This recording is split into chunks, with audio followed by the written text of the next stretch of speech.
아멘. 자, 제목은 하나님의 예비한 것을 알자. 예비한 것을 알자.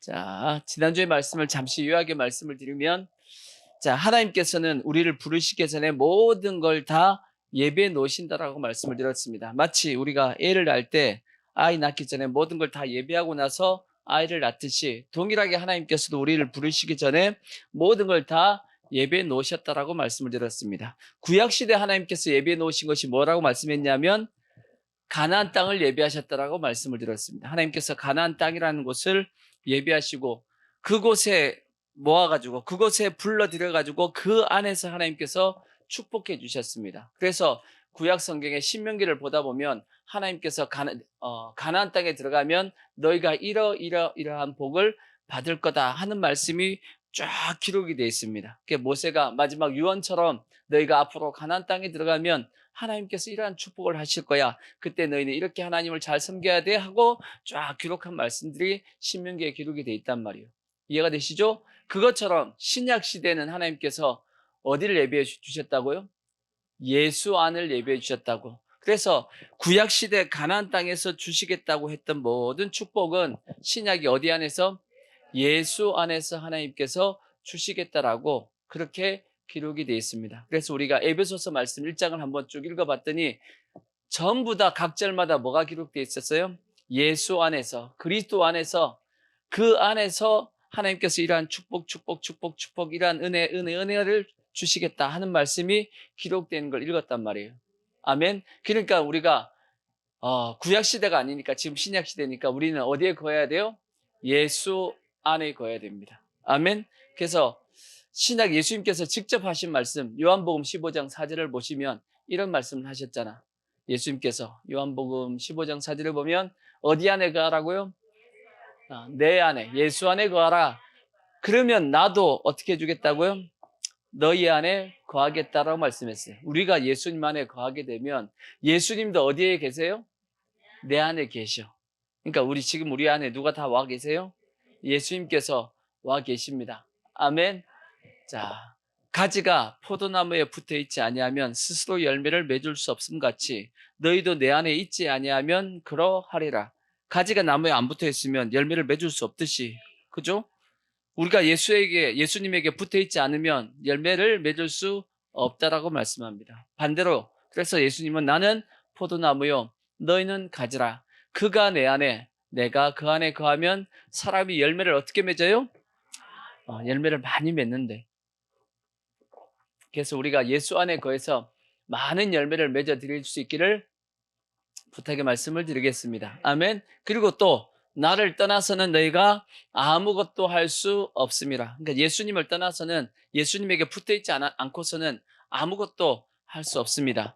자, 6절 사람이 내 안에 거하지 아니하면 가지처럼 밖에 버려져 마르나니 사람들이 그것을 모아다가 불에 던져 사르느니라. 이게 뭔 말씀이에요? 예수 안에 거하고 있지 않고 예수님에게 붙어 있지 않으면 결국은 하나님 앞에 심판받는 인생이 되어진다라고 말씀하고 있는 것입니다. 아멘. 그리고 7절 너희가 내 안에 거하고 내 말이 너희 안에 거하면 무엇이든지 원하는 대로 구하라. 그리하면 이룬다. 그렇게 말씀했어요. 그러니까 우리가 예수 안에 거해서 하나님 앞에 기도하면 하나님께서 그 기도를 들어주시겠다라고 말씀해 주셨고, 그래서 너희가 열매를 많이 맺으면 내 아버지께서 영광을 받으실 것이요. 그렇죠. 우리가 예수 안에서 열매를 맺게 되면 그 영광 누가 받으시는 거예요? 하나님이 받으시게 되고 우리는 누구의 제자? 예수님의 제자가 되어진다라고 예수님께서 이제 직접 말씀하신 겁니다. 아멘. 그래서 우리는 온전히 어디 안에 거해야 돼요?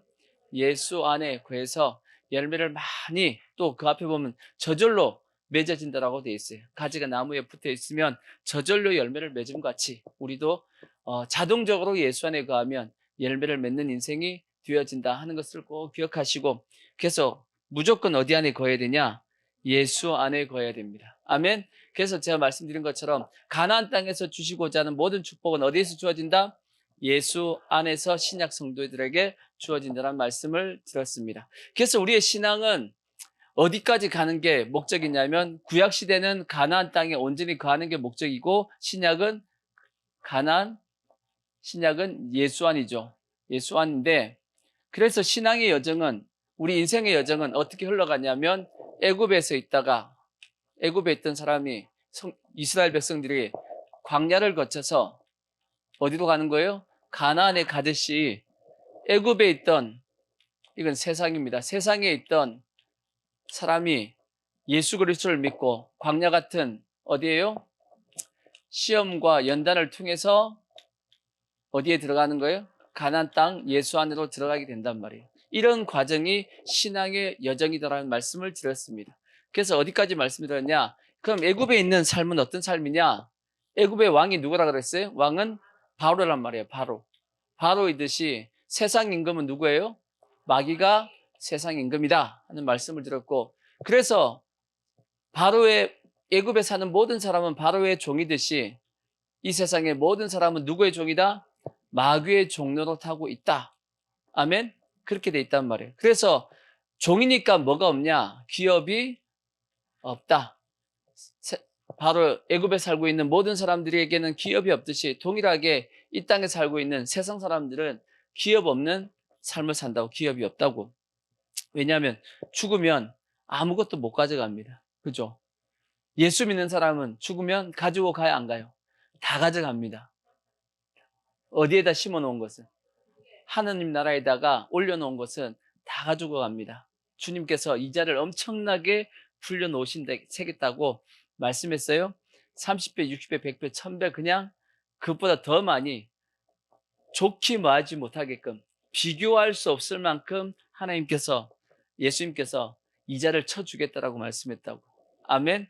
그러니까 우리는 기업이 있어요. 하지만 세상에 있는 사람들은 기업이 없다. 그래서 이런 사람들을 구원하기 위해서 누가 왔어요? 모세가 왔듯이 신약에 누가 오셨다?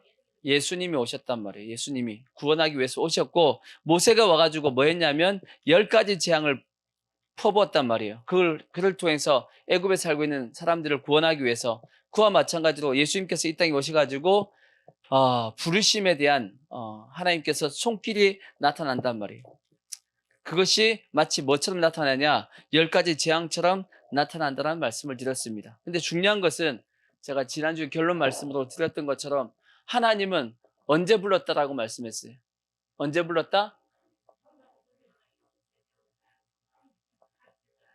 역시 다 까먹었네요. 화평 중에 불렀다라고 얘기했잖아요. 고린도전서 7장 15절에 지난주에 핵심 말씀을 또 다 까먹었어. 그 사이에 일주일 만에. 자, 혹 믿지 않는 자가 갈리거든 갈리게 하라. 형제나 자매나 이런 일에 후회가 될 것이 없느니라. 그러나 하나님은 언제 불렀다? 화평 중에서 너희를 불렀다라고. 이 말씀이 뭐냐면 하나님께서 우리를 불렀을 때는 우리가 평안하게 잘 살고 있을 때 불렀다라는 얘기입니다. 근데 하나님께서 하나님의 그 부르심에 대해서 우리가 뭐 하지 않으니까 응답하지 않았습니다. 누구처럼? 바로 왕처럼 마음을 완악하게 해가지고 무시했단 말이에요. 그러니까 하나님께서 어떻게 해요? 그 인생에 하나님께서 손을 대신 거예요. 하나님의 손길이 나타나서 인생을 하나씩 하나씩 친 겁니다. 때로는 물질적인 부분도 치시고, 더 심하게는 가족관계 중에서 이제 뭐 자녀라든지 부모라든지 여러 개 그 아픔을 뭐 주든지 해가지고 하시고, 여러 가지 그 삶 가운데 어려움을 주게 만들어가지고 이 세상을 의지하지 못하게 만들고 그의 마음을 어떻게 보면 괴롭게 해가지고 하나님을 찾을 수밖에 없게끔 하나님께서 코너로 몰아가셨다는 얘기예요. 그래서 어쩔 수 없이 하나님 믿어야겠다 하고 가는 방향으로 하나님께서 우리를 몰아갔다는 얘기예요. 그래서 우리가 드디어 이제 하나님을 찾아온 겁니다.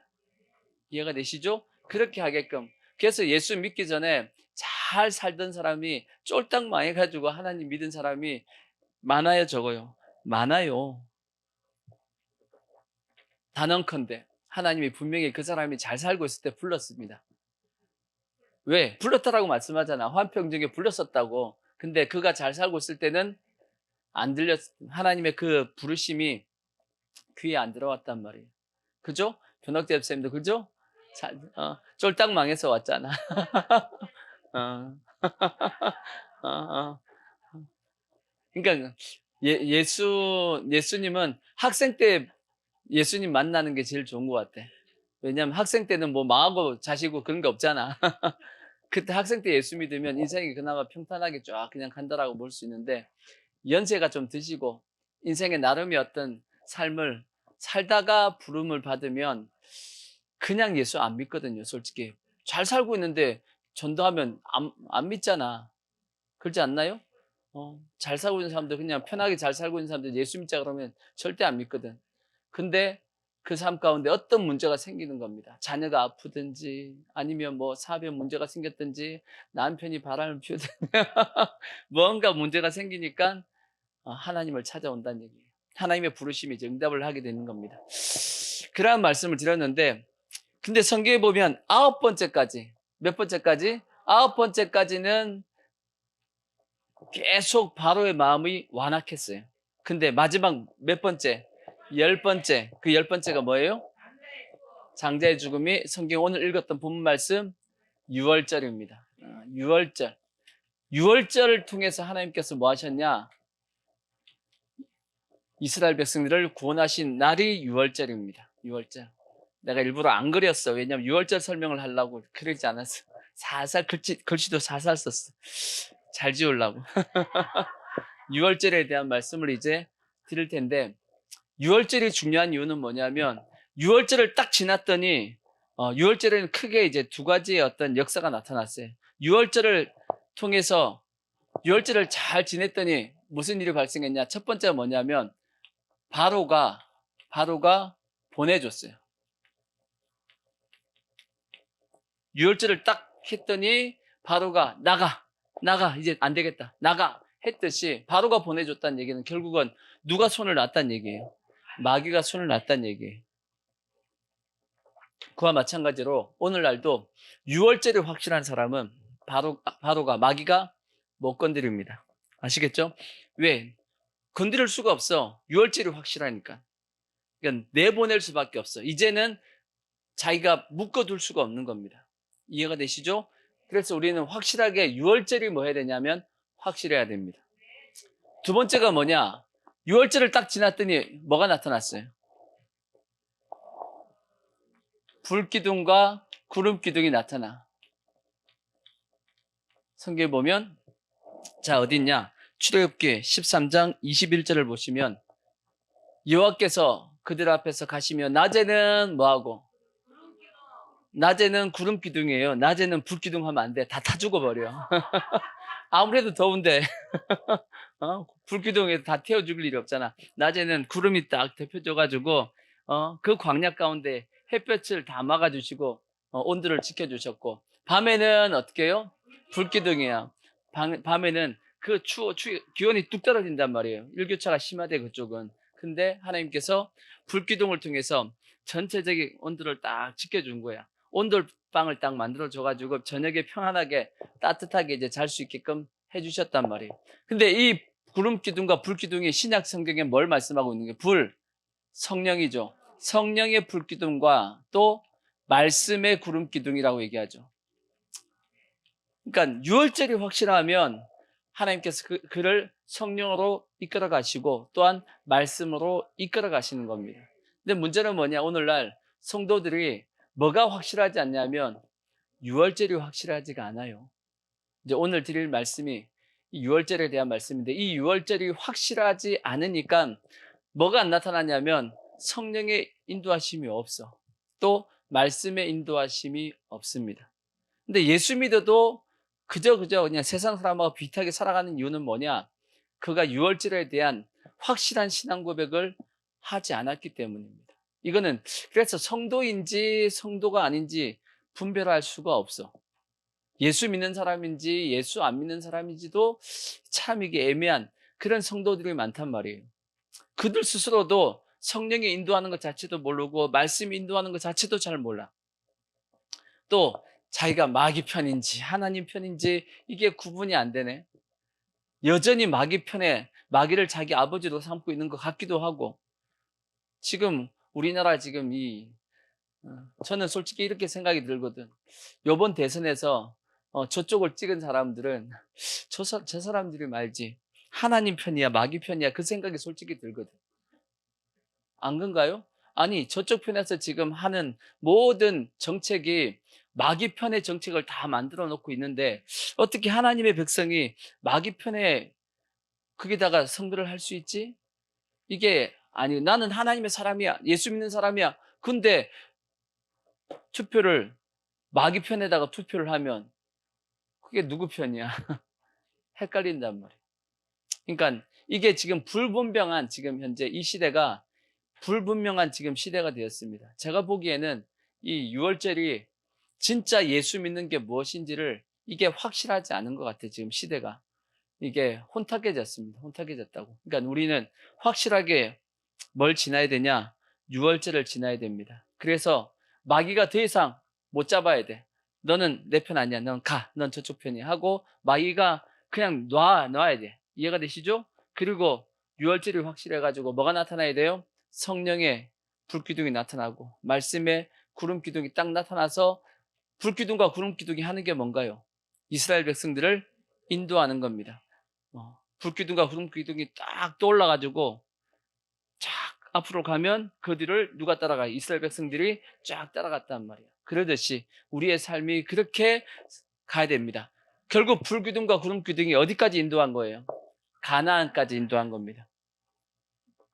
이해가 되시죠? 그랬던 것처럼 유월절이 확실한 우리의 삶이 돼야 돼. 아멘. 그래서 유월절에 대한 말씀을 이제 드릴 텐데 성도들이 이제 이러한 절기가 나오면 막 이제 헷갈리기 시작합니다. 정리가 안 돼 있어. 복잡해.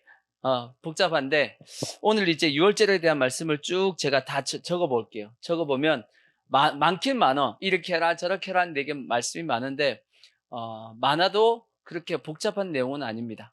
자, 한번 보자고. 읽으면서 제가 한번 적어줄게요. 유월절날 하나님께서 어떻게 하라는 말씀이 쭉 여러 가지가 있습니다. 크게 두 개입니다. 하나는 어떤 유월절의 원리라고 얘기할 수도 있고 또 신앙의 원리라고도 얘기할 수 있습니다. 원리적인 부분을 하나님께서 앞부분에서 얘기했고 또 두 번째 부분에서 얘기한 게 뭐냐면 신앙의 자세, 어떻게 너희가 앞으로 신앙의 자세를 어떻게 해야 되는지 기록한 부분이 있습니다.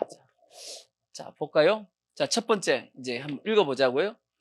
여호와께서 이제 1절부터 보시면 자, 12장 1절 여호와께서 애굽 땅에서 모세와 아론에게 일러 말씀하시되 이 달을 너희에게 달의 시작 곧 뭐 하라고요? 해의 첫 달. 자, 첫 번째 해의 뭐가 되게 하라고요?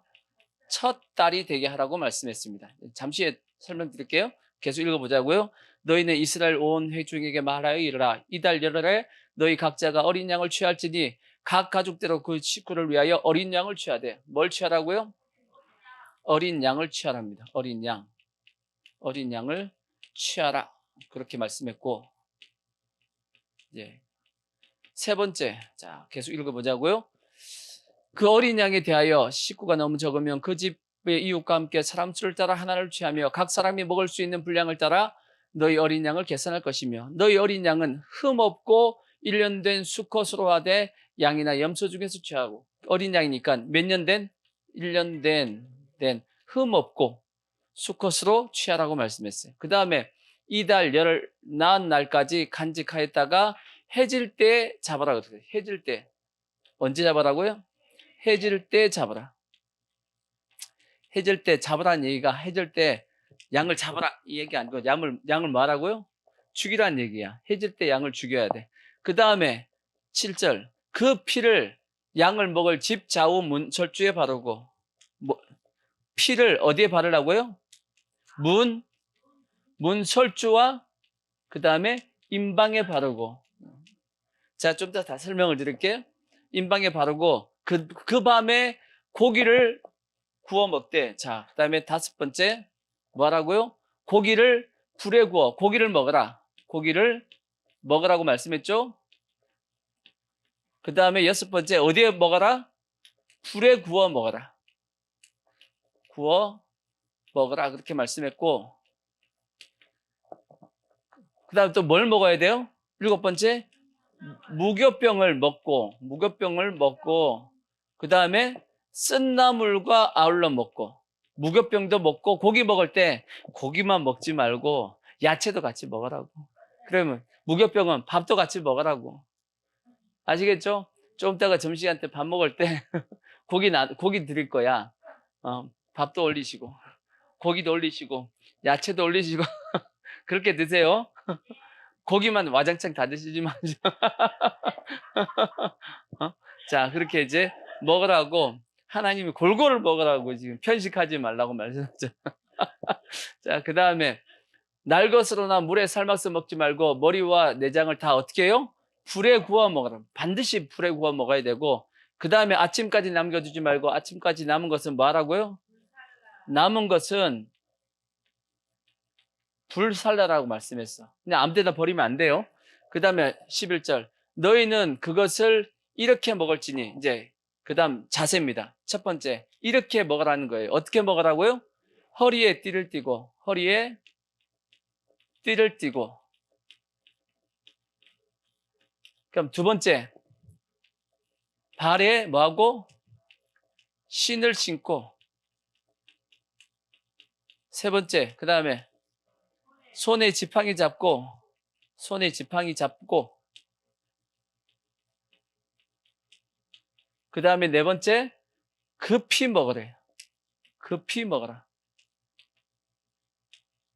그 다음에 내가 그 밤에 넘어갔어요. 내가 그 밤에 애굽 땅에 두루다니며 사람이나 짐승을 막론하고 애굽 땅에 있는 모든 처음 난 것을 다치고 애굽의 모든 신을 내가 심판하리라. 이거는 이제 유월절에 대한 하나님께서 하신 일입니다. 유월절은 뭐냐?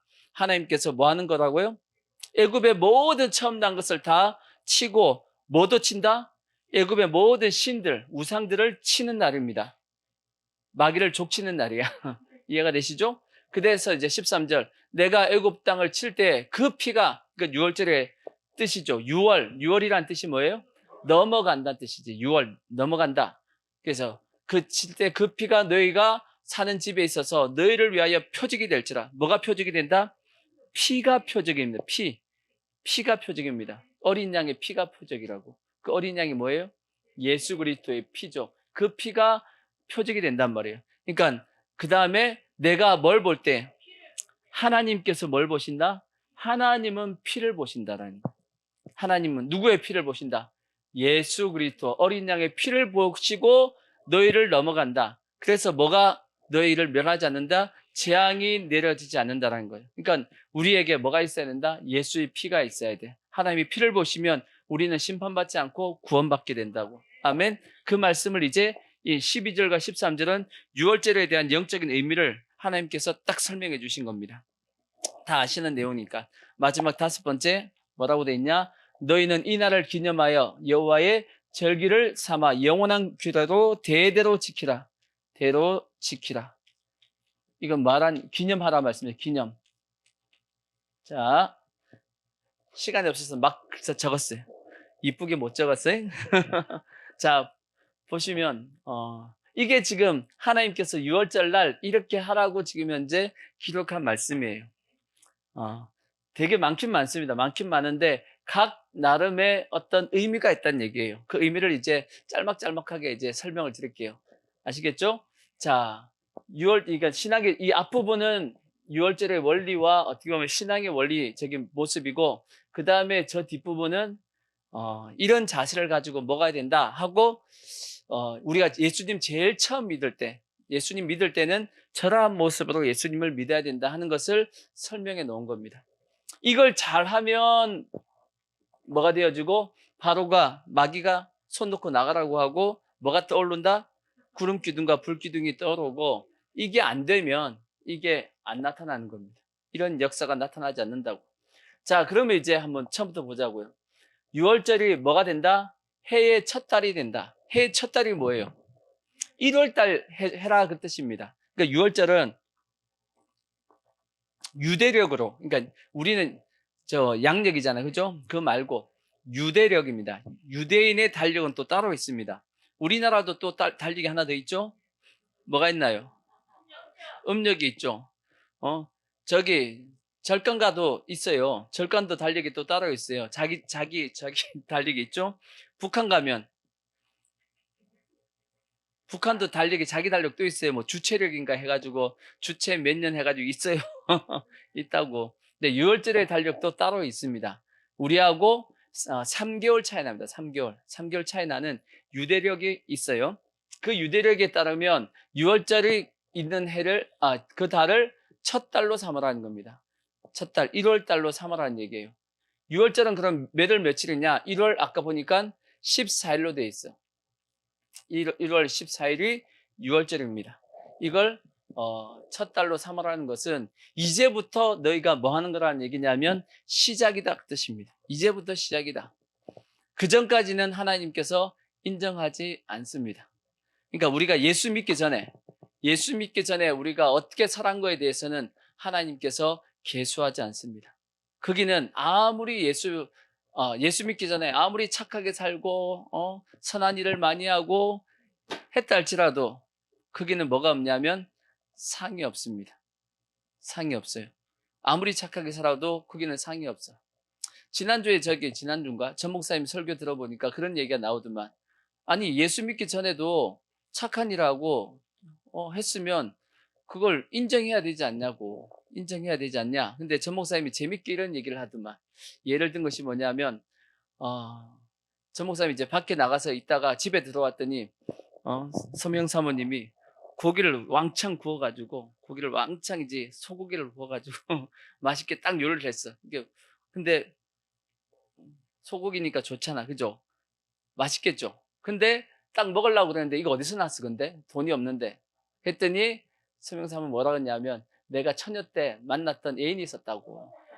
애인이 있었는데 진짜 있었다는 얘기가 아니고 예를 들어서 진짜 있었다는 얘기가 아니고 예를 들어서 있었는데 오늘 우연히 길을 가다가 만났다고. 근데 이제 목회자 삼아 한다 그러니까 좀 돈을 줬네. 그 가지고 내가 고기 사갖고 당신 맛있게 해주려고 대접하려고 이렇게 했다 그러면 전 목사님이 맛있게 먹겠냐고.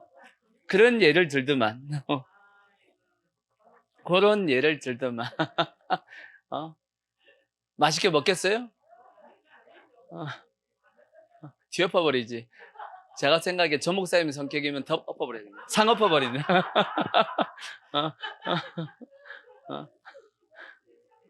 마치 그와 같다라는 거예요. 그와 같이 성경에는 그와 비슷한 말씀도 있습니다. 사도 바울이 뭐라고 말씀했냐면, 믿음으로 행하지 않은 모든 것은 다 죄니라, 그런 말씀도 있어요. 그러니까 믿음으로 하지 않은, 하나님의 말씀을 따라 하지 않은 모든 부분은 다 죄입니다.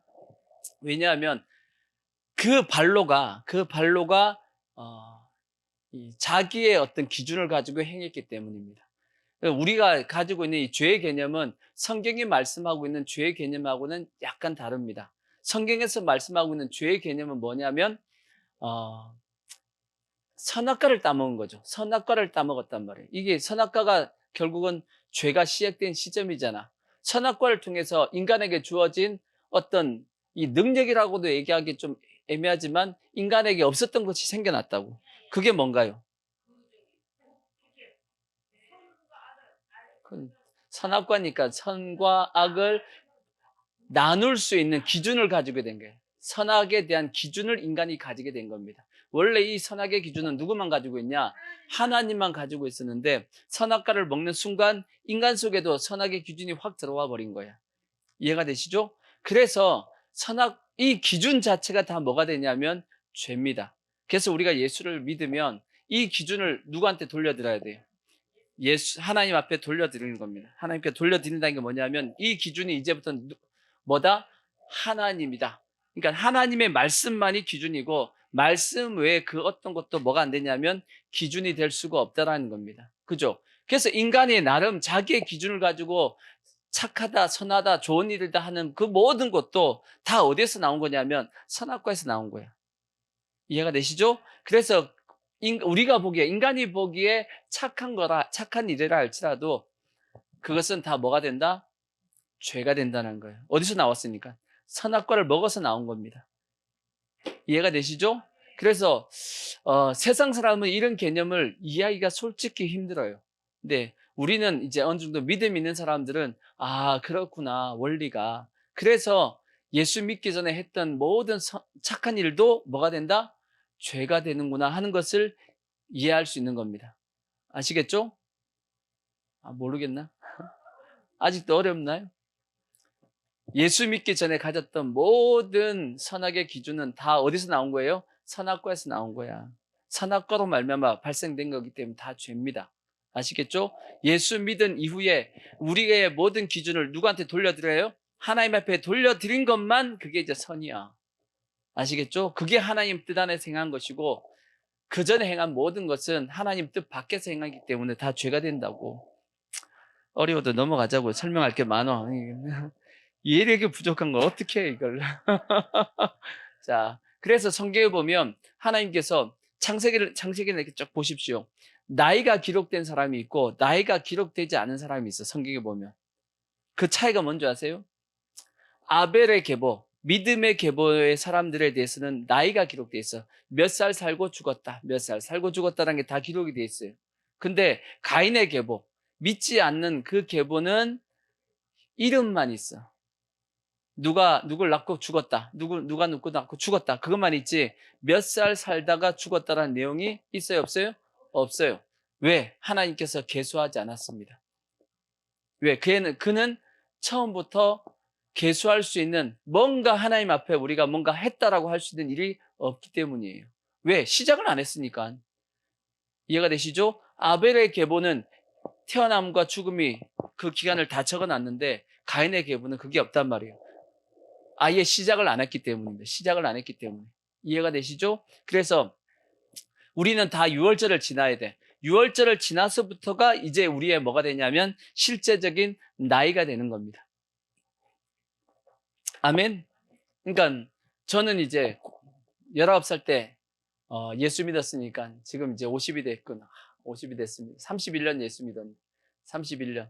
이제 예수 믿은 나이가 31살입니다. 이게 내 나이야. 청년이요? 여러분도 각자 나름의 나이가 있죠? 나이가 있어요, 없어요? 있죠. 영적인 나이가 있다고, 예수 믿은 나이가 있다고, 그 나이에 맞게끔 행동하셔야 돼.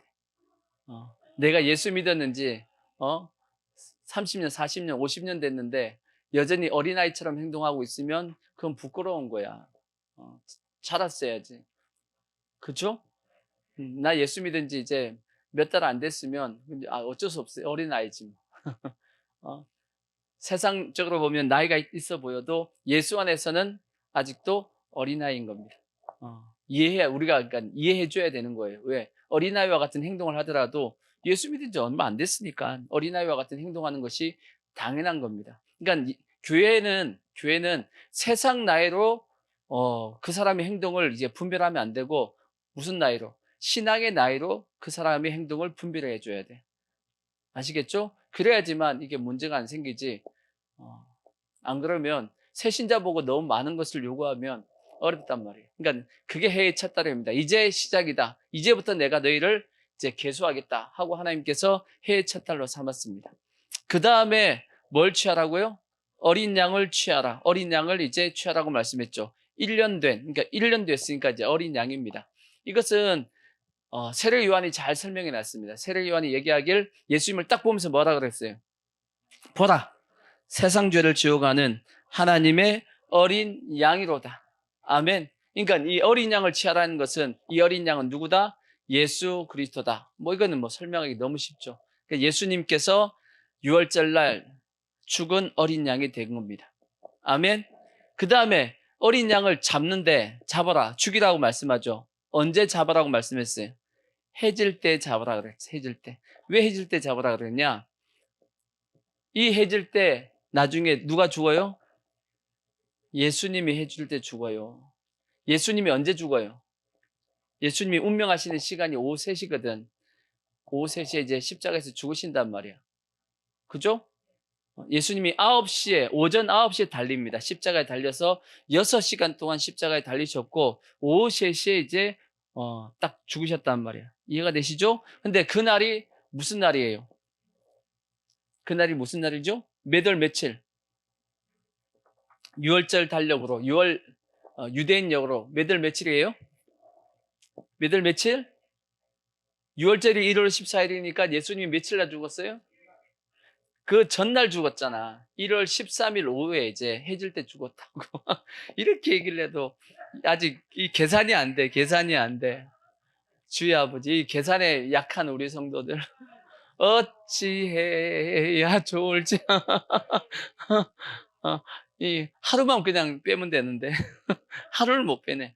자, 14일에서 하루 빼면 13일 날 오후 3시 예수님께서 죽으셨단 말이에요. 그러니까 예수님께서 십자가 죽는 것도 시간을 맞춰서 죽은 거예요. 왜? 유월절을 그렇게 지내야 되니까.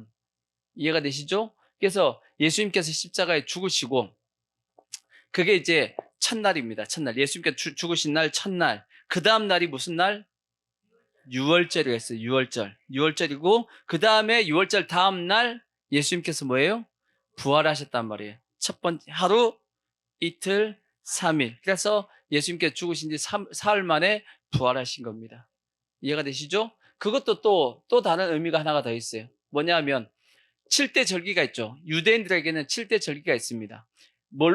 첫 번째 절기가 뭐냐면 유월절로 시작해서 두 번째가 무교절, 그 다음에 세 번째가 초실절, 네 번째가 오순절, 다섯 번째가 나팔절, 그 다음 여섯 번째가 대속제일, 일곱째가 장막절, 이렇게 이제 쫙 이어져 간단 말이에요. 그러니까 유월절, 그 다음에 이어지는 절기가 뭐예요? 유월절 다음 날부터 14일이니까 15일부터 15, 16, 17, 18, 19, 20, 21일까지 무교절이에요. 무교절. 근데 이 무교절이 며칠 동안이에요? 7일 동안이에요. 7일 동안. 이 7일 동안에는 반드시 한번 뭐가 있냐? 안식일이 들어간단 말이에요. 안식일 들어간다고. 그러니까 이 7일 안에 무조건 안식이 들어가는데 그 안식 후 첫날이 무슨 날이에요? 그 다음에 안식 후 첫날이 초실절입니다. 초실절. 이해가 되시죠? 근데 그 초실절이 이제 뭐가 되냐면 오늘날로 얘기하면 예수님께서 부활하신 날이 돼요. 예, 부활하신 날이 된다고. 부활절이 되고 이 초실절을 지나서 7주를 지납니다. 7주 지나서 49일 다음 날 50일 날 된 날을 오순절, 그래서 오순절, 우리 성경에 나와 있는 오순절 성령 강림하는 그날이 되는 겁니다. 이해가 되시죠? 그게 전반기 절기입니다. 전반기 절기고 이제 후반기 절기가 뭐냐면 그게 나팔절부터 시작해서 대속제일, 그 다음에 장막절 하고. 그러니까 지금은 우리가 무슨 기간이냐? 오순절 기간입니다. 이해가 되시죠? 이해가 되시죠? 어려워. 이게 다 어려워. 안 어려운데 어렵게 생각하시네. 넘어가죠. 설명하면 기니까 빨리 설명해야지. 되게 많은데 지금 시간. 자, 그 다음에 이제 해질 때 잡으라 한 것은 예수님께서 십자가에서 그 시간에 들어가신 겁니다. 죽으신 겁니다. 그 다음에 이제 피를 바르라 그랬죠. 피를 어디에 발라요? 문설주지. 설주가 뭐냐면 양쪽 기둥이 설주예요. 양쪽 기둥이 설주예요. 임방은 이게 임방이에요. 설주, 임방. 아시겠죠? 그러니까 문을 뺑 둘러서 이렇게 뭘 바르라고요? 이렇게 예수 그리스도의 피, 어린 양의 피를 바르라고 얘기한 겁니다. 그 피를 바르면 아까 말씀했듯이 하나님께서 쫙 오셨다가 뭘 보고? 그 피를 보고 이렇게 넘어가신대. 만약 피가 없으면 그 집에 들어가서 하나님께 심판하신단 말이에요. 장자가 죽는 거죠. 그죠? 장자가 죽는데 사람만 죽는 것이 아니고 모든 짐승의 장자까지도 첫 것까지도 다 죽는 그러한 이제 심판이 이루어진다라고 말씀했단 말이에요. 아멘. 이것은 영적으로 얘기하면 오늘날 저 문은 무슨 문이냐? 우리의 마음문입니다. 우리의 마음문. 우리의 마음에 뭐가 다 발라져 있어야 돼요. 예수 그리스도의 피가 이렇게 다 발라져 있어야 돼요. 아멘. 근데 우리의 가슴에, 마음에 예수의 피가 발라져 있으면 하나님께서 보시고 뭐가 있으니까 예수 그리스도의 피가 있으니까 뭐 하시고 넘어갑니다. 근데 피가 없으면 그 사람은 이제 심판을 받는 겁니다. 그런 의미를 가지고 있다고. 아멘. 그래서 반드시 우리의 마음에 뭐가 발라져 있어야 돼요? 예수 그리스도의 피가 있어야 된다고. 그래야지 심판을 면하게 된다. 그런 뜻을 가지고 있습니다. 아멘. 그 다음에 뭘 먹으라고요? 고기를 먹으라 했어요. 무슨 고기? 어린 양의 고기를 먹으랍니다. 반드시 먹어야 돼. 아멘. 이거는 제가 계속 말씀드렸죠. 예수의 피로 우리가 뭘 받고 구원을 받고 예수 그리스도의 살을 통해서 우리가 뭘 해요? 구원이 완성되어진다. 아멘. 그러니까 날마다 우리는 뭘 먹어야 되냐면 예수 그리스도의 살을 먹어야 됩니다. 아멘. 그래서 예수의 피를 마시고 예수의 살을 먹음을 통해서 우리의 구원이 완성되어진다라고 제가 여러 번 말씀을 드렸습니다. 아멘. 그래서 우리는 고기를 먹어야 되는데 반드시 근데 불에 구워 먹어야 돼. 하나님은 근데 오늘 보쌈 먹는데 삶아서 먹지 말라 그랬는데 오늘 요리는 지금 보쌈인데 그래서 집사람이 내려갔어요. 지금 보쌈은 이게 자르는데 시간이 많이 걸리나 봐. 그래서 지금 예림이가 틀어놨어 지금. 전화 틀어놨어요. 집사람 지금 전화로 지금 다 설교 듣고 있어. 이 우리가 시스템이 화면이 없고 그게 안 돼서 지금 밑에서 듣고 있어. 이게 쓰리는데 여러분 한동안 보쌈은 못 먹었죠. 왜냐하면 보쌈은 이게 쓰는데 시간이 많이 걸리나 봐. 그래가지고 중간에 내려갔습니다. 내려가서 이제 열심히 지금 쓰고 있을 거예요. 지금 설교하기 들으면서 쓰고 있어. 근데 이제 반드시 어린 양은 뭘로 먹어야 되냐? 불에 구워서 먹어야 됩니다. 아시겠죠? 왜 그럼 불에 구워서 먹어야 되냐? 저 불은 무엇을 의미하냐? 성령입니다. 예. 구원의 역사는 반드시 성령의 역사로만 이루어집니다. 그래서 절대 다른 어떤 성령 외에 다른 건 없어요. 오직 성령입니다. 구원은 성령님의 사역입니다. 그래서 지금 신약은 누가 역사하시는 것이냐? 성령이 역사하는 시대입니다. 아멘. 그래서 불 외에는 안 됩니다. 삶아서도 먹어도 안 되고 날로 먹어도 안 됩니다. 오직 성령이야. 아시겠죠? 근데 불에서 고기를 구워 먹는데 뭐도 같이 먹으래요? 무교병. 무교병이 뭐예요? 무교병. 누룩이 없는 빵. 병이니까 이게 떡이 어떻게 우리가 부침개입니다. 부침개 같이 이렇게 부침개 같이 이렇게 넓적한 이런 어떤 그런 걸 이제 그래서 무교병, 전병이죠, 전병. 그리고 얘기하던 그런 무교병 넓게 해가지고 먹는데 뭐가 안 들어갔냐면 누룩이 안 들어간 거예요. 누룩이 안 들어가면 이게 딱딱하고 맛이 좀 안 좋답니다. 뭐 맛없다고 보통 얘기하는데 근데 왜 누룩을 넣지 말라고 그랬냐? 이거는 예수님께서 누룩에 대한 설명을 해주셨어. 누룩은 뭐예요? 누룩은 예수님께서 뭐라고 말씀했냐?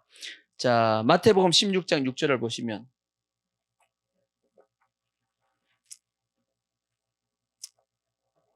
자, 예수께서 이르시되 삼가 바리새인과 사두개인들의 누룩을 주의하라. 누룩을 주의하라요. 왜? 제자들이 서로 의논하여 이르되 우리가 떡을 가져오지 아니하였도다 하거늘 예수께서 아시고 이르시되 믿음이 작은 자들아 어찌하여 떡이 없으므로 서로 의논하느냐? 너희가 아직도 깨닫지 못하느냐? 떡 5개로 5,000명을 먹이고 죽은 것이 몇 바구니며 떡 7개로 4,000명을 먹이고 죽은 것이 몇 광주이라는 것을 기억하지 못하느냐? 어찌 내가 말한 것이 떡에 관함이 아닌 줄을 깨닫지 못하느냐? 오직 바리새인과 사두개인들의 누룩을 주의하라. 그러니까 누룩을 주의하라고 말씀해요. 누룩. 그러니까 그제서야 제자들이 떡의 누룩이 아니요 바리새인과 사두개인들의 교훈을 삼가라고 말씀하신 줄을 깨달았다고 되어 있어요. 그러니까 다른 교훈입니다. 다른 교훈. 그러니까 절대 구원받는 방법은 다른 방법이 없다 그 뜻이에요. 구원받는 방법은 오직 뭐밖에 없다? 예수 그리스도의 피밖에 없습니다. 아시겠죠? 절대 예수 외에 다른 구원받는 방법은 없다라는 것을 반드시 꼭 기억하시고 또 하나 누룩을 보통 뭘로 표현하냐면 죄라고 표현합니다. 죄. 그러니까 우리가 예수 믿으면 어떻게 하셔야 되냐면 죄를 멀리 하셔야 돼. 예수 믿기 전에 내가 가지고 있던 옛사람의 습관이 있어요 없어요? 옛사람의 습관이 있다고. 그래서 성경에 보면 사도 바울은 자주 그 얘기를 했습니다. 옛사람의 습관을 뭐하고? 벗어버리고. 옛사람 내가 예수 믿기 전에 가졌던 세상적인 습관들을 벗어버리고 뭘 입어라? 새 사람을 입어라 하고 이제 그런 말씀을 자주 했다고. 아멘. 그래서 우리가 예수 믿으면 내가 예수 믿기 전에 가졌던 세상적인 여러 가지 죄의 습관들이 사람마다 다 있다고, 뭐 크게 작게 다 있는데 그런 것을 우리는 다 벗어버리려고 노력하셔야 됩니다. 아멘. 그것이 무교병을 먹는다는 얘기고, 또 하나 무교병과 함께 나물도 먹는데 무슨 나물도 먹으라고요? 쓴 나물. 나물도 종류가 많은데 왜 쓴 걸 먹으라 그랬을까? 써. 이거는 예표적인 겁니다. 쓴 나물. 예수 믿는 것이 쓰다는 얘기예요. 예수 믿는 것이 만만치 않습니다. 쓴 나물도 같이 있어요. 쓴 나물도. 고기 먹어서 좋았는데 맛있게 먹으려고 그랬더니 쓰게 먹으래네. 참. 이게 뭐냐면 이거는 성경에 요한계시록에 잘 기록이 되어 있어요. 요한계시록 10장 9절을 보시면 이런 말씀이 있어요. 자, 내가 천사에게 나아가 작은 두루마리를 달라 한즉 천사가 이르되 갖다 먹어버리라. 내 배에는 많아 쓰나 너의 입에는 뭐하다? 꿀같이 달리라 하거늘 내가 천사의 손에서 작은 두루마리를 갖다 먹어버리니 내 입에서는 꿀같이 다나 먹은 후에 내 배에서는 쓰게 되더라. 이게 뭔 말씀이냐면 우리가 하나님의 말씀을 받을 때, 이 시간 이제 설교를 들을 때 우리가 아멘 아멘 하고 받는단 말이에요. 들을 때는 좋아. 들을 때는 아멘은 편해. 근데 막상 나와가지고 그 말씀을 지키려고 하니까 뭐가 생겨요? 힘들단 말이에요. 고난이 찾아와요? 안 찾아와요? 고난 찾아오죠. 또 세상적인 유혹이 있어요? 없어요? 그 말씀을 지키지 못하게 하는 세상적인 유혹이 있단 말이에요. 그러다 보니까 중간에 이제 말씀을 포기하는 게 되는 겁니다. 그러니까 입에 아멘하고는 우리가 아멘하고는 그 말씀을 받았는데 막상 삶 가운데 그 말씀대로 살아보려고 하니까 이게 어려운 겁니다. 그게 입에는 뭐하나? 다나 배에서는 뭐하다? 쓰다 그 뜻입니다. 그게 똑같이 주님께서 또 말씀하신 것이 뭐냐면 씨 뿌리는 비유입니다. 씨 뿌리는 비유가 그렇게 말씀했어요. 너희가 하나님의 말씀을 기쁘게 받았지만 그 말씀으로 인해서 오는 핍박이 있었더라. 박해 때문에 결국은 결실하지 못했다라고 성경에 씨 뿌리는 비유에 말씀했다고. 그것이 쓴 나물이에요. 그래서 예수 믿는 것이 만만한 건 아닙니다. 쓴 나물도 같이 먹어야 돼요. 예, 각오하시고 예수 믿으셔야 돼. 그렇다고 해서 포기해서 되는 것이 아니고 쓴 나물이지만 이 쓴 나물로 인해서 나중에 뭐가 찾아오냐면 영광과 상이 찾아와요. 영광과 상이 찾아와. 아멘. 현재의 고난은 장차 우리에게 나타날 영광과 좋게 비교할 수 없다라고 말씀했잖아. 아멘. 예수 믿음으로 찾아오는 고난이 없다라면 뭐도 없다는 뜻이냐면 상도 영광도 없다는 뜻입니다. 그래서 예수 믿으면 어느 정도 고난을 당해야 됩니다. 그걸 어떻게 당해야 되냐? 감사함으로 여러분 당하십시오. 내가 예수 믿는구나. 이게 예수 믿는 어떻게 보면 표적입니다. 예수 믿는데 전혀 고난이 없어. 예수 믿는데 너무 좋은 일만 다 있다. 그러면 그거는 나중에 하나님 앞에 상이 없어. 그죠? 때로는 기쁘고 즐겁고 좋은 일도 있어야 되지만 때로는 고난도 찾아와야 돼요. 인생이라는 게 그게 이렇게 흘러가는 것이 아니고 굴곡을 가지고 이렇게 흘러간다고. 좋을 때는 기뻐하고 그 다음에 슬플 때 뭐예요? 기도하고. 아멘. 그렇게 하라고 말씀했잖아, 성경에. 아멘. 그렇게 하면서 우리의 인생을 이렇게 살아가는 겁니다. 그리고 나중에 주님을 만나게 될 때 기뻐도 그래서 하나님 앞에 영광 돌리는 것이고 여러 가지 고난이 찾아와도 하나님 앞에 영광 돌릴 수 있는 거야. 왜냐? 그 고난을 통해서 나중에 뭐가 또 쌓아지니까 하나님 앞에 상이 영광이 쌓아지니까. 아멘. 그래서 우리는 기뻐도 기뻐하고 그 다음에 고난이 찾아와도 기뻐할 수 있는 거야. 아멘. 고난이 오더라도 우리가 입에서 늘 감사하시고 기뻐할 수 있는 모습이 꼭 되어지기를 부탁의 말씀을 드리겠습니다. 아멘. 그리고 이제 마지막에 남은 것은 뭐 하라고요? 불사르라. 옛날 성경에는 소화하라고 돼 있어. 소화하라. 근데 저는 제일 처음에 예수 믿었을 때 소화하라? 이거 어떻게 전날 저녁에 먹었는데 어떻게 소화가 되지? 이제 그런 생각을 한 적이 있었어요.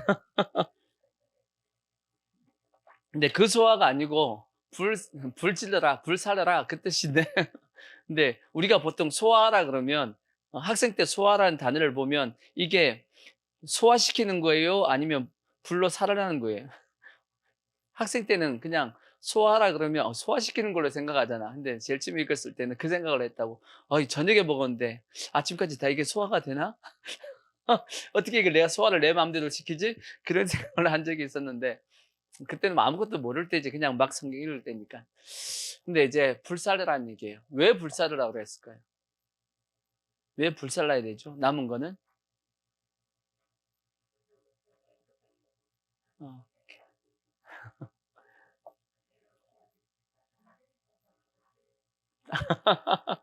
제일 중요한 건 여러분 어떤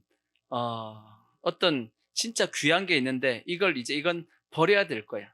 버려야 되는데 이거는 어디에 버릴 수 없냐면 쓰레기통에 버릴 수가 없어. 그럼 어떻게 해야 돼요? 이건 태워야 되는 거예요. 태극기 같은 거죠. 태극기는 우리가 학교 때 배웠잖아요. 버릴 때 어디에 버려야 돼요? 쓰레기통에 버리면 안 됩니다. 왜 안 되죠? 쓰레기통에 버리면? 태극기를 쓰레기통에 버린다라는 것 자체는 뭘 의미하냐면 태극기는 뭘 상징해요? 대한민국을 상징한다고. 대한민국을 어디에 집어넣는 거예요? 쓰레기통에 버리는 의미가 된다고. 이해가 되시죠? 그런 의미가 있기 때문에 태극기는 쓰레기통에 버리면 안 되고 소화시켜 불로 태워야 된다는 얘기입니다. 그래서 없애버려야 돼요. 나라를 없앤다는 얘기가 아니고 그 거룩함을 지켜줘야 된다 그 뜻입니다. 이해가 되시죠? 그래서 화장도 마찬가지. 우리가 사람이 이제 죽으면 화장을 하잖아요. 그 시체를 아무데나 버리지 않는다고. 뭐 땅에 묻든지 아니면 화장을 하든지. 왜냐하면 그 사람에 대한 그 거룩 존귀함, 어떻게 보면 존경하는 것을 뭐 하는 거예요? 지켜주는 겁니다. 그걸 그 사람에 대해 지켜주기 위해서 화장하는 거라고.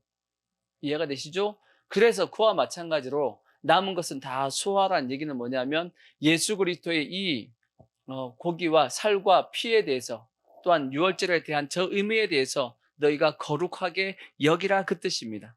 저걸 함부로 대하지 말라 그 뜻이야. 가볍게 취급하지 말라 그 뜻입니다. 이해가 되시죠? 그것이 다 뭐하라는 얘기예요? 소화하라, 불로 태워라 그 뜻입니다. 그러니까 우리가 이러한 개념을 가지고 있으면 그게 유월절을 지면 이제 개념을 가지고 있는 거예요. 유월절에 대한 개념을 가지고 있는 거예요. 그 다음에 이제 말씀이 뭐냐면 신앙의 자세입니다. 신앙의 자세. 지금 현재 이 하나, 둘, 셋, 네 개까지 공통적인 한 가지를 지금 설명하려고 하는 겁니다. 허리에 뭘 하고? 띠를 띠라 라고 말씀했고, 그 다음에 발에 신을 신고, 그 다음에 손에 지팡이 잡고, 그 다음에 급히 먹어라. 뭘 공통적으로 얘기하고 있어요? 빨리, 급하게, 빨리 급하게 뭐 하라는 얘기예요. 그죠? 급히 뭐 하라는 뜻이냐면, 나가라는 뜻이에요. 급히 나갈 준비를 하라 그 뜻입니다. 지체할 시간이 없다. 급히 나갈 준비를 하라. 그래서 성경에 그날 이제 유월절을 저녁에 먹잖아요. 먹고 그 다음날 아침에 뭐예요? 바로 애굽을 나갑니다. 바로 그 다음날 바로 애굽을 나갑니다. 이해가 되시죠? 그러듯이 이것은 전부 다 급히 나갈 준비를 하는 거예요. 급히. 뭔 뜻이냐면 예수 믿을 때 교회 갈까 말까 하지 말라는 얘기. 전도 받으면 빨리 뭐예요? 빨리 교회 나와야지. 갈까 말까. 그래요, 안 그래요, 여러분? 다 그래 봤어요, 안 그래 봤어요? 다 그렇게 해봤잖아. 전도 받았는데, 전도한 사람 속 썩였어요, 안 썩였어요? 속 바가지로 다 썩였잖아. 그죠? 또 지금 세신자들 다 안 왔는데. 속 바가지로, 전도한 사람들, 어, 전도한 사람 속 바가지로 다 썩인다고. 오라 그래도 안 오고, 이 핑계 대고, 저 핑계 대고, 그죠? 그러듯이, 그러지 말란 뜻이야, 이거는. 예수 믿으면 즉각 머뭇머뭇하지 말고 한 발 세상에 한 발 교회에 이렇게 두지 말고 완전히 하나님 앞에 이렇게 오라 그 뜻입니다. 확실하게 선을 그어서 나오라는 뜻이에요. 자, 그래서 이 네 가지는 다 그 뜻이 공통적으로 포함이 되어 있는 뜻입니다. 그래서 허리에 띠를 띠고, 그러니까 허리에 띠를 띠라는 게 뭔 뜻이냐면 유대인들이 입는 옷은 원피스잖아, 원피스. 띠가 없으면 움직이기가 좀 불편합니다. 그죠? 여인들도 남자들은 원피스 안 입지. 그죠? 남자들도 통으로 입나요? 예전에는 입었지. 요즘 남자들이 뭐 원피스 입나? 남자들은 어, 어, 어. 예, 저 때는 다 통입니다. 저 때는 옷을 만드는 기술이 없어. 옷을 만드는 기술 자체가 잘 없잖아요. 그리고 저 때는 뭐가 부족했냐면 면이 없었잖아요, 면. 지금은 인공면이 이제 화학적으로 이제 면을 다 이제 뽑아내서 이렇게 대량 생산하잖아, 옷을. 지금 옷이 다 남아 돌아요? 아니면 부족해? 참, 여인들의 공통적인 말이 뭐예요? 옷은 많은데 입을 옷이 없대. 내가 보기에는 입을 옷 되게 많은데. 늘 얘기하는 게 입을 옷이 없대. 이거 많기도 하고만. 저는 거의 옷을 잘 안 사거든. 왜냐하면 아니 있는 옷 입으면 되지 뭘 또 새롭게 입어. 남자들은 그게 좋은 것 같아. 이게 한 22년 된 것 같아. 이 옷이 22년 된 옷이에요. 근데 이것은 고급 옷이야. 이거는 양복점에서 누가 지어줘가지고 제가 입는 옷 중에서 제일 비싼 옷입니다. 근데 확실하게 제 체형에 맞아. 그래서 내가 이걸 입으면 제일 편한데 이게 제가 전도사 때 지어준 옷이니까 제가 33살 때 목사 안수 받았으니까 지금 그래서 20년 된 옷입니다. 20년 된 옷. 근데 여전히 편해. 여전히 편합니다. 그만큼 살이 적게 쪘다는 얘기야. 물론 늘렸습니다. 한번 허리 한번 늘렸어. 허리 한번 늘렸는데 그래도 지금 근데 남자들은 옷에 대한 별로 욕심이 없는 것 같은데 여자분들은 욕심이 좀 있는 것 같아. 네, 너무 과해도 뭐하고 너무 또 없어도 또 그렇지. 적당하게 가지고 있는 게 좋은 것 같고 하여튼 이 띠를 딱 떼야지만 뭐 할 수 있냐면 이렇게 움직일 수 있는 겁니다. 그와 마찬가지로 그러니까 급히 먹으라고 이제 허리에 띠를 띠라고 한 이유는 일을 할 수 있게끔 하기 위해서 또 급히 나가기 위해서는 허리에 딱 띠를 띠고 있으라는 얘기입니다. 아시겠죠? 그 뜻이고 또 하나는 발에 뭐 하고 신을 신고 먹으래. 신을 신고 뭐라고 말씀. 이것도 급히 나가기 위한 그리고 이제 우리 신약의 성도들은 이 신발을 뭐라고 얘기해요? 무슨 신? 복음의 신. 그러니까 우리 예수 믿는 사람은 늘 복음이 입에 이제 달려 있어야 됩니다. 믿지 않는 자들을 향해서는 예수 믿으라고 늘 얘기하고 우리가 그렇게 다녀야 됩니다. 아멘. 그 다음에 손에 뭘 잡고? 지팡이를 잡고. 이것도 뭐 하기 위해서? 길을 가기 위한 거예요. 길을 가기 위한. 또 발에 대해서는 신을 신는 거 하나 더 있네요. 뭐가 있냐? 신을 신는다라는 얘기가 뭐냐면 앞으로 이제 갈 길은 만만치 않다라는 길도 만만치 않다는 뜻도 있습니다. 신을 신는다라는 것 자체가 험한 길을 험한 길을 갈 수도 있다. 가시밭길을 갈 수도 있고 고난의 길을 갈 수도 있고 예수님께서 말씀했듯이 넓고 큰 길을 가는 것이 아니고 우리는 좁고 협착한 길을 갈 수 있습니다. 왜? 이 길이 무슨 길이니까? 생명의 길이기 때문에. 아멘. 그 끝은 생명입니다. 하지만 세상 사람들이 다 갈고 있는 넓고 큰 길로 가면 멸망의 길이라고 예수님께서 말씀했듯이 우리는 비록 좁고 협착하고 고난의 길이요 가시밭길이라 할지라도 절대 이 길에서 벗어나면 안 되고 튼튼한 신을 신고 가야 됩니다. 아멘. 무슨 신이에요? 군화를 신고 군화를 신고 다 밟고 가야 돼. 이게 슬리퍼 신고 가면 안 돼. 슬리퍼 신고 가면 안 되고 군화를 신고 가야 돼. 예수 믿는 사람은. 아멘.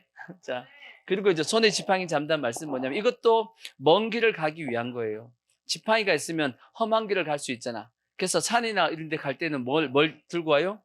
지팡이 들고 가고 저기 높은 산 저기 등장하는 사람들은 반드시 뭘 들고 가요? 지팡이 들고 가야 돼. 안 들고 가면 안 돼. 그렇듯이 예수 믿는 사람도 반드시 지팡이를 들고 가야 돼. 험한 길을 가기 때문에. 또 하나의 의미는 이거는 능력의 지팡이겠죠. 하나님께서 그와 함께 해주신다라는 능력의 지팡이, 모세의 지팡이 그런 의미를 또 가지고 있고 급히 먹어라. 이것도 마찬가지죠. 빨리 먹고 말하는 얘기예요. 갈 준비하라는 뜻이에요. 천천히 세워라 내워라 하지 말고 밥은 어떻게 먹어요? 빨리 팍팍 먹어야 돼. 그렇다고 밑에 내려가서 식사를 빨리 먹으라는 뜻이 아니고 어? 우리가 예수 믿기 위해서 세상으로부터 빨리 나오고 하라고 급히 먹으라고 말씀했어요. 이제 마지막으로 이제 대대로 뭐 하라고요? 지키라고 말씀했어요. 기념하라고 말씀했듯이 날마다 예수 그리스도의 피를 우리는 뭐 해야 되냐면 기념하고 생각하고 기억해야 됩니다. 아멘. 이와 같은 유월절의 과정은 날마다 대대로 지켜나가야 되는 겁니다. 아멘. 이렇게 할 때 마귀가 어떻게 해요? 내어줍니다. 마귀가 내어주는 것이고 못 잡고 있어. 이런 사람은 마귀가 잡고 있을 수가 없어. 그 다음에 이런 사람에게 뭐가 나타난다고요?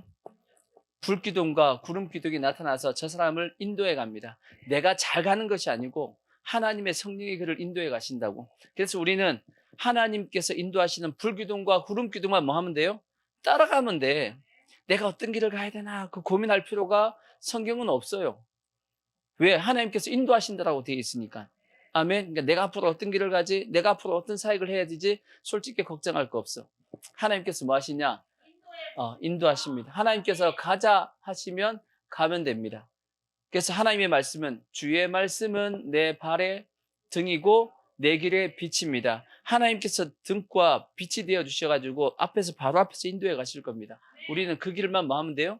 그 빛과 그 불을 따라만 가면 돼. 아멘. 걱정할 필요가 없다고. 그래서 우리가 구름기둥과 불기둥이 딱 떠올라서 우리를 인도하시면 그게 잘 따라가서 그러면 어디까지 가게 되냐? 구약 성경은 가나안까지 갔죠. 이스라엘 백성이. 우리는 어디까지? 예수 안에까지. 나중에 이제 천국까지 가게 됩니다. 그래서 우리는 반드시 무엇을 확실하게 해야 되냐? 유월절을 확실하게 거쳐야 됩니다. 아멘. 그래서 우리의 심령 가운데 항상 유월절이 넘쳐날 수 있기를, 곧 예수 그리스도의 피가 항상 우리의 심령 가운데 발라질 수 있기를 주의 이름으로 부탁의 말씀을 드리겠습니다. 아멘.